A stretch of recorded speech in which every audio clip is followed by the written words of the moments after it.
The invitation from Indian embassy in the UAE to the acting Afghan ambassador and Taliban envoy Badruddin Haqqani for the Republic Day reception is routine. Official sources said, reacting to criticism that Modi government is normalizing the Taliban regime. ਜੀ ਇਹ routine practice ਹੈ। ਅਸੀਂ ਸਾਰੇ diplomatic ਮਿਸ਼ਨਸ ਨੂੰ ਭੇਜਿਆ ਔਰ ਇਸ ਲਈ ਅਸੀਂ ਇਹਨਾਂ ਨੂੰ ਵੀ ਭੇਜਿਆ। ਹਾਂ, ਅਸੀਂ ਜਿਹੜਾ ਇੱਥੇ UAE 'ਚ ਅਜੇ ਵੀ ਜਿਹੜਾ ਰਿਪਬਲਿਕ ਦਾ ਟਰਾਈ ਕਲਰ ਲਹਿਰਾ ਰਿਹਾ ਅਫਗਾਨਿਸਤਾਨ ਦਾ, ਤਾਲਿਬਾਨ ਦਾ ਝੰਡਾ ਨਹੀਂ ਹੈ। Why the need to invite Taliban envoy to Republic Day event in UAE? This invitation is utterly against Afghans' basic expectations of India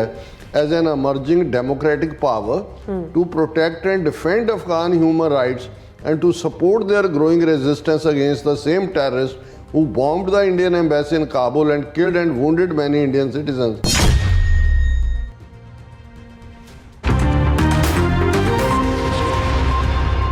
viewers welcome back on program. So इस गलबात करन जा रहे हैं कि UAE विचली इंडियन एम्बैसी ने republic day celebration मौके तालिबान सरकार दे UAE विच एम्बैसडर बदरुद्दीन हक्कानी नूं भी विशेष सद्दा दिता है। सो भारत ने अजे तक अफगानिस्तान की तालिबान सरकार नूं मानता नहीं दिती, पर तालिबान नाल अचानक जागे हेज दा की कारण है, इस बारे आपां गलबात करन जा रहे हैं। सो असीं चाहांगे तुसां इस तरह बने रहना, देखण सुणन लई एंड लिखण लई तुहाडा सब दा बहुत बहुत धन्नवाद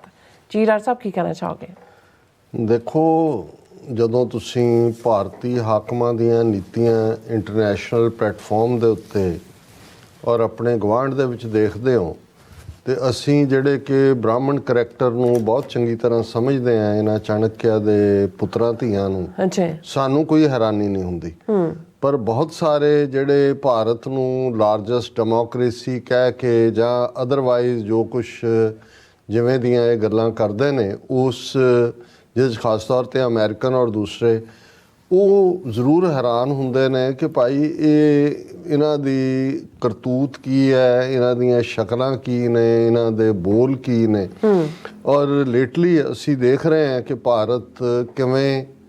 ਈਰਾਨ ਦੇ ਵੀ ਅੱਗੇ ਨਾਲੋਂ ਜ਼ਿਆਦਾ ਨੇੜੇ ਹੋਣ ਦੀ ਤਾਕ 'ਚ,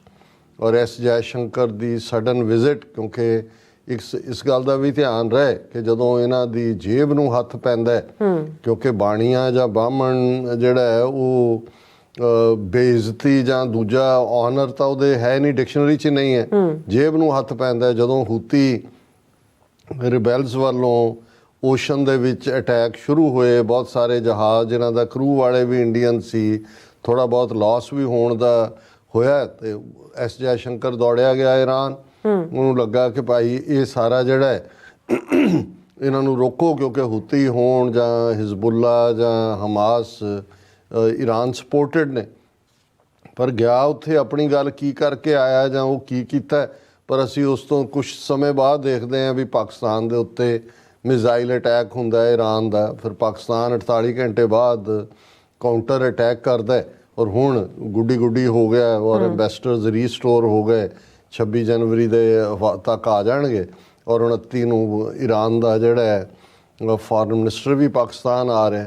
ਹੁਣ ਇਹ ਵੀ ਬਹੁਤਿਆਂ ਨੂੰ ਹੈਰਾਨੀ ਹੋਈ ਵੀ S Jaishankar all of A sudden ਇੱਕ ਪਾਸੇ ਅਮਰੀਕਾ ਦੇ ਨਾਲ ਇੰਡੀਆ ਜਿਹੜਾ ਹੈ ਉਹ ਆਪਣਾ ਤਾਵਨ ਔਰ ਉਸ ਕਿਸਮ ਦੀਆਂ ਗੱਲਾਂ ਕਰਦਾ ਕਿ ਵੀ ਇਹ ਬਹੁਤਿਆਂ ਨੂੰ ਤਾਂ ਇਹ ਹੈ ਹੀ ਨਹੀਂ ਸੀ ਵੀ ਕਿਸ ਲੈਵਲ ਦਾ। ਔਰ ਅਸੀਂ ਕੱਲ੍ਹ ਦੇ ਪ੍ਰੋਗਰਾਮ 'ਚ ਜ਼ਿਕਰ ਕੀਤਾ ਸੀ ਕਿ ਈਵਨ ਕੁਲਭੂਸ਼ਣ ਜਿਹੜਾ ਪਾਕਿਸਤਾਨ ਦੀ ਕਸਟਡੀ 'ਚ ਹੈ, ਉਹ ਜਦੋਂ ਫੜਿਆ ਗਿਆ ਉਹਦੇ ਕੋਲ ਈਰਾਨੀ ਪਾਸਪੋਰਟ ਸੀ ਔਰ ਕਿਵੇਂ ਉਹਨੇ ਰਾਹ ਦੇ ਜਿਹੜੇ ਨੇ ਸਟੇਸ਼ਨ ਐਸਟੈਬਲਿਸ਼ ਕੀਤੇ, ਕਿਵੇਂ ਖੁਫੀਆ ਕਾਰਵਾਈਆਂ, ਕਿੰਨੀ ਵਾਇਲੈਂਸ ਵਿਦਨ ਬਲੋਚਿਸਤਾਨ ਕਰਵਾਈ ਕਿ ਵੀ ਇਹ ਜਿਹੜਾ ਇੰਡੀਅਨ ਇੰਟੈਲੀਜੈਂਸ ਔਰ ਇਰਾਨੀਅਨ ਨੇ ਤਾਂ ਫॉर ਅ ਲੌਂਗ ਟਾਈਮ ਇਹਨਾਂ ਦਾ ਇਸ ਕਿਸਮ ਦਾ ਕੰਮ ਰਿਹਾ। ਹੁਣ ਅਸੀਂ ਦੇਖਦੇ ਹਾਂ ਵੀ ਪਾਕਿਸਤਾਨ ਦੇ ਨਾਲ ਈਰਾਨ ਦੇ ਇਸ ਲੈਵਲ ਤੱਕ ਬਿਟਰਨੈਸ ਦੇ ਸੰਬੰਧ ਲੈ ਜਾਣਾ, ਹਾਲਾਂ ਬਹੁਤ ਕੁਛ ਡਿਸਕਸ ਹੋ ਰਿਹਾ, ਕੁਛ ਅਜੇ ਸਾਹਮਣੇ ਨਹੀਂ ਆ ਰਿਹਾ, ਲੇਕਿਨ ਇਹਦੇ 'ਚ ਕੋਈ ਸ਼ੱਕ ਨਹੀਂ ਹੈ ਕਿ ਅਫਗਾਨਿਸਤਾਨ ਦੇ ਮੁੱਦੇ ਦੇ ਉੱਤੇ ਪਾਕਿਸਤਾਨ ਦੀ ਬਹੁਤ ਵੱਡੀ ਕੁਰਬਾਨੀ ਹੈ। ਬਿਲਕੁਲ ਇੱਕ ਅੱਜ ਦੀ ਨਹੀਂ, 1979 ਤੋਂ ਜੇ ਅਸੀਂ ਦੇਖੀਏ, ਜਦੋਂ ਸੋਵੀਅਤ ਯੂਨੀਅਨ ਦੀਆਂ ਫੌਜਾਂ ਜਿਹੜੀਆਂ ਨੇ ਉਹ ਅਫਗਾਨਿਸਤਾਨ 'ਚ ਦਾਖਲ ਹੁੰਦੀਆਂ ਨੇ ਔਰ ਇਧਰ ਜ਼ਿਆਉਲ ਹੱਕ ਔਰ ਅਮਰੀਕਾ ਜਿਸ ਨੇ ਫਾਈਨਲੀ ਇਹ ਡਿਸਾਈਡ ਕੀਤਾ ਕਿ ਜੀ ਜਿਹੜੀ ਹੈ ਪ੍ਰੋਕਸੀ ਵਾਰ ਲੜਨੀ ਹੈ सोवियत यूनियन के खिलाफ पाकिस्तान नूं और इस्लाम का नां और होली मुजाहिदीन जिन्होंने होली वॉरीयर लफज इन्हें नहीं घड़िया बिल्कुल उदों जिहड़ा उन्होंने मजहब या इस्लाम नाल कोई प्रॉब्लम नहीं सी क्योंकि इन्हों रा मटीरियल चाहिए सी लड़न दे लई और उसे ही मुजाहिदीन टाइटल दे थल्ले या जिहाद दे थल्ले फिर दुनिया भर चों मुसलमान भावें प्राइमरीली अफगान पश्तून लड़े लेकिन उन्होंने विच चैचनियन भी आए सऊदी भी आए इजिप्शियन भी आए सुडानीज़ भी आए और ओसामा उस पीरीयड दे विच जिहड़ा अमीर रॉयल फैमिली दे नाल जिहदा संबंध सी अच्छा वो भी आया और ये वक्री कहानी है कि बाद किवें अमरीका ने जो 10 साल बाद सोवियत यूनीयन का कलैप्स होया जां उत्थों फौज ने कढ़ी उन्होंने सारिਆਂ ਨੂੰ एबेंडन करके अमरीका आ गया पर ये कोई शक नहीं है कि उस पीरीयड च जिहड़ा लॉन्चिंग पैड बनया पाकिस्तान बनया इसलिए 1979 तो पहला का पाकिस्तान डिफरेंट है उस तो बाद है और जदों अमरीका निकल आया 1999-90 तक पहुँचते हैं और सिविल वॉर दे विच चले गए अड अड कबीले किसी नूं सोवियत जिहड़ा वो लैफ्ट ओवर ने उज़बेक और ताजिक उन्होंने कौन सपोर्ट कर रहा है इधर तालिबान जिहड़े मदरसियां चों निकले जिन्होंने ज़ाहिर है पाकिस्तान की सपोर्ट से और जदों तक तालिबान ने टेक ओवर किया काबल नूं जिन्ने पहला मरे सी उन्ने की होर जां उस तो भी ज़्यादा आपसी उस च मारे गए जख्मी होए फिर असी 9/11 तो वाकफ हैं कि अगले 20 साल फिर वही पार्ट फिर पाकिस्तान लॉन्चिंग पैड बनया पहली बार तो सोवियत यूनीयन नूं कढ़ण लई सी दूसरी बार दोवें पासे एक बैलेंस रख के कि भाई नैटो का एलाई भी मुशर्रफ के जमाने दे विच पाकिस्तान बनया और लेकिन उन्होंने जिस अंदाज दे विच हर एक नूं पता है क्योंकि पाकिस्तान का इधरले बॉर्डर ते जिहड़ा है वो इंडिया बैठा है पूरी दुश्मनी पुगाण वाला अच्छा। सो ये अफगानिस्तान च अमरीका पाकिस्तान का इंटरस्ट हमेशा स्ट्रैटेजिक डेप्थ डूंघाई प्लस इस्लामिक जिहड़ा इस्लाम की सांझ एंड थर्डली पाकिस्तान का एक अपना सूबा खैबर पख्तूनख्वा जिहड़ा है वो जिहड़ा पठाना का मैजोरिटी सो ये सारे फैक्टर सी जिन्हां दे थल्ले पाकिस्तान ने सिविलियन लॉस भी लिया फौजी लॉस भी लिया और एक स्टेज के उत्ते 5 तो 6 मिलियन जिहड़े अफगान रिफ्यूजी ने वो आके पाकिस्तान दे विच बैठे हुण इस सारे का ड्रॉबैक ये होया कि जिहड़ी दहशतगर्दी विद इन अफगानिस्तान सी जां जो भी मिलीटेंसी वो गन कल्चर भी हथियार भी आए ड्रग्स भी आईयां दूसरा भी आया तो पाकिस्तान दे डीप इनसाइड जिहड़ा है ये सारी बीमारी जिहदे चों फिर जिहाद लड़ाण दे लई जिस किस्म की मैंटल ट्रेनिंग वाले मदरसे क्रिएट किए गए सी सऊदी अरेबिया राहीं मैंटैलिटी तो नहीं बदलती उन्होंने भी रोटी रोजी उस मुल्ला लॉबी की उहदे नाल जुड़ी हुई सी अच्छा उस सब का नतीजा कि पाकिस्तान ने हैवी प्राइस पे किया और जदों हुण असीं देखते हैं कि तालिबान ने फाइनली जिहड़ा वो अफगानिस्तान नूं टेक ओवर किया पाकिस्तान ने एक ऑनरेबल ढंग नाल अमरीकन फौज का और दूसरिਆਂ ਨੂੰ ਕੱਢਣ ਦਾ भी प्रबंध किया उन्होंने भी ठंडे रखा और ਜਿਹੜੀਆਂ प्रॉब्लम सी लेकिन और ये कोई शक नहीं है क्योंकि भारत खुल के उस पीरीयड दे विच उन्हां दी तालिबान सरकार जां लड़ाकियां दे खिलाफ भुगत रहा सी अपना उन्होंने रखा होया सी इसलिए भारत दी जिहड़ा उहदा काबल मिशन है उस दे उत्ते अटैक भी होया ये 2008 दे विच काबल एम्बैसी कार बॉम्बिंग जिहदे च 58 लोग मारे गए सी जिन्हां 2 सीनियर इंडियन डिप्लोमैट सी और 2 इंडियन सिक्योरिटी फोर्स परसनल सी और होर भी और उहदे लई हकानी नैटवर्क नूं जिम्मेवार दस्सिया गया है उन्होंने दहशतगर्द ऐलानिया गया हुण ये बैकग्राउंड सारी इसलिए कि तालिबान सरकार होण चाही पाकिस्तान राहीं जिहड़ी है वो उन्हां दी इंटरनेशनल भी कोई ना कोई नैगोशिएशन कोई पैसे जिहड़े फसे हुए सी IMF जां दूसरिਆਂ राहीं वो भी दवाए गए चाइना ने तो फुल फ्लैज रैकगनिशन करके अपने एक्सचेंज किए जिहड़े एंबेसडर ने लेकिन अजे तक किसी भी हुकूमत ने तालिबान सरकार नूं ऑफिशियली रैकगनाइज नहीं किया और ईवन जिहड़ी तालिबान दी अमरीका दे नाल नैगोशिएशन है उहनूं मीडिएट पाकिस्तान राहीं वो पॉसीबल हुई भावें गलबात दोहा ਕਤਰ ਦੇ ਵਿੱਚ ਹੋਈ। ਸੋ ਪਾਕਿਸਤਾਨ ਨੂੰ ਹੋਪ ਸੀ ਕਿ ਵੀ ਇਹ ਜਦੋਂ ਤਾਲਿਬਾਨ ਪਾਵਰ ਚਾਹਣਗੇ ਔਰ ਦੂਸਰਾ ਐਟਲੀਸਟ ਇਸ ਫਰੰਟ ਤੋਂ ਪੀਸ ਹੋਏਗੀ, ਜਾਂ ਦੂਜੇ ਵੱਖਰੀ ਕਹਾਣੀ ਹੈ ਕਿ ਭਾਈ ਉੱਥੇ ਇੰਨੇ ਮਲਟੀਪਲ ਪਲੇਅਰਸ ਨੇ ਉਸ ਖਿੱਤੇ ਦੇ ਵਿੱਚ, ਕਿਸੇ ਦੁਨੀਆ ਦੇ ਇੰਟੈਲੀਜੈਂਸ ਏਜੰਸੀ ਦਾ ਨਾਂ ਲਓ, ਉਹ ਉੱਥੇ ਐਕਟਿਵ ਹੈ। ਨਤੀਜੇ ਦੇ ਤੌਰ ਤੇ ਤਾਲਿਬਾਨ ਵੱਲੋਂ ਟੇਕ ਓਵਰ ਕਰਨ ਤੋਂ ਥੋੜ੍ਹੇ ਦੇਰ ਬਾਅਦ ਹੀ